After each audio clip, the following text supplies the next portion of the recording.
I don't believe there's any woman that believes she should be paid as a man gets paid. It's more about the revenue share. It's more about the percentage. And I think those things play into it. Well, it's not as exciting. No, it's not as exciting. It's not as exciting basketball. Yeah, you're not. They got low the rims. I would watch a girl coming down the lane. On another, I would watch that. Two-handed slam, hanging on the rim. Up the gym, I leave, ooh, catch the slam. Yeah, do it for my fans. Welcome to the Dark Times channel. And before I go ahead and get started, make sure you guys go ahead and smash that like button for me. And if you're not new to the channel and you enjoy the content so far on this channel, make sure you guys go ahead and hit that subscribe button for me as well. And so let's go ahead and get into it. This isn't going to be a particularly long video, but I definitely wanted to take a second to chime in on WNBA players wanting to get paid. And this is a conversation and a talking point that's been going on for quite some time. But nobody really wants to have an honest conversation on how to get WNBA players more money, how to get them paid. Nobody really wants to have an honest dialogue about it. Because the moment they do, the moment an individual or a group of people start talking about the WNBA and how they can get more money and throwing out different ideas on how to get them more money, the moment they do that, they get vilified. And recently, Michael Porter Jr. of the Denver Nuggets, recently he was on the Pivot podcast, and he decided to get a little real on the topic. As men basketball players, it's a different sport. People, they're not packing out the arenas. Obviously, their TV deals aren't the same. So as much as I advocate for women and kind of the equality of the respect of their craft and all those things, I mean, you can't pay them the same thing, you know, but I do feel like there should be a little way to make a little bit more money for them because they are very talented.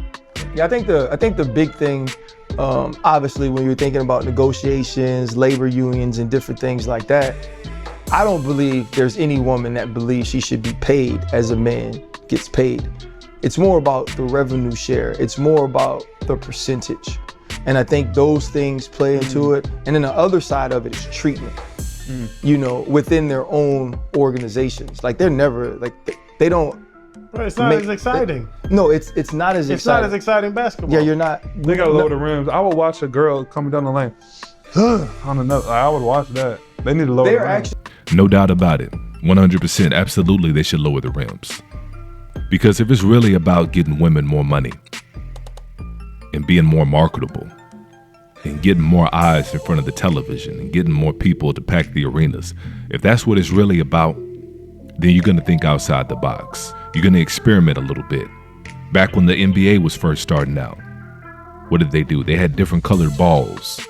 They experimented with the three-point line. They even brought in some professional dancers.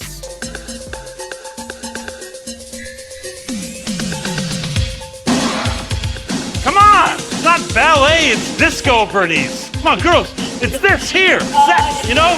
Come on, girls, move it. Move your sex. Look, like this girl here, like this tan girl. There we go. I think what you want is a striptease. If you ever get a chance to come out here and see a ball game here, you got to do it. I mean, they do it all here. They put on quite a show. It's an entertainment spectacular. And these are the Laker girls. Let's watch and listen.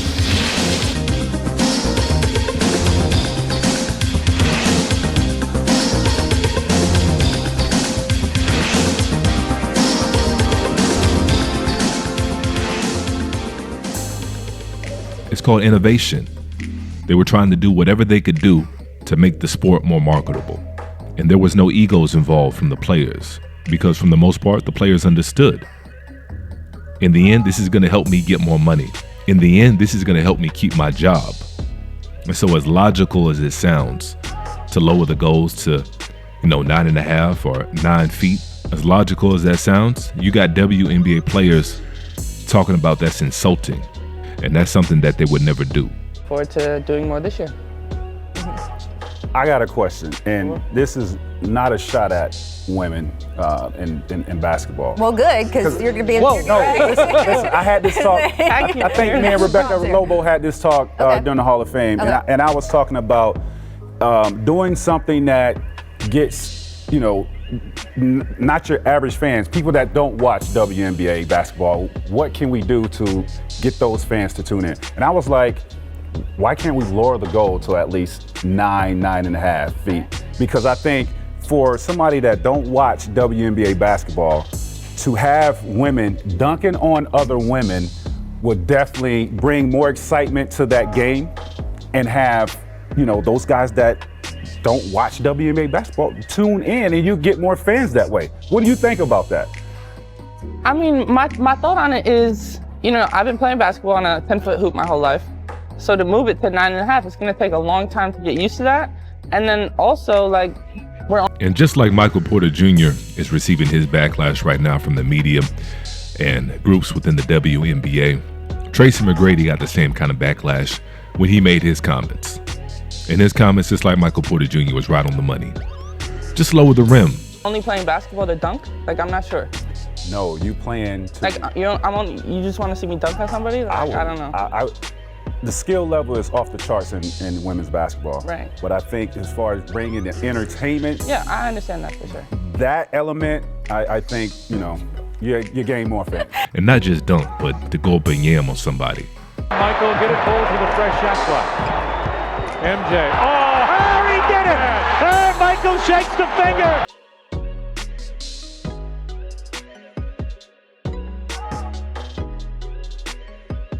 The same kind of dunks that we see in the NBA. The only difference is now we can possibly get a chance to see women do it. You got these tall, athletically gifted women out here, and they're not even showing off some of their best skill sets. You know, believe it or not, these are some of the highest jumping women in the world. But you wouldn't know it because they're playing on a man's goal, a regulation size of 10 feet. That was designed and decided on for some of the most athletic men in the world. That's what we're talking about. We're comparing apples to oranges. Because if the WNBA really wanted to, if they really wanted to make a profit and turn that league around, I believe they could be more profitable than the men. Because WNBA players have an opportunity to offer the fans and offer people that are watching to tune in to see something that they've never seen before. And that's worth more than gold. That's what it's all about now, is content, and giving people content that they haven't seen before. If you can do that, and that goes for anybody, you can get rich overnight. It's a hard thing to do, but it's something that hasn't been done yet as it pertains to the WNBA.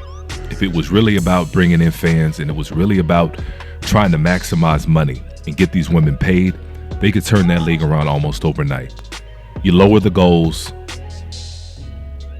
you tweak a few things with the uniforms and how the game's played. Not much, it's still gonna be basketball, but you cater it to women and you cater it to what people want to see when they tune in to watch women play basketball. Because it's all about the details. As they say, God is in the details. And so if they really wanted to turn the league around and they really wanted to get these women paid, that's what they would start doing.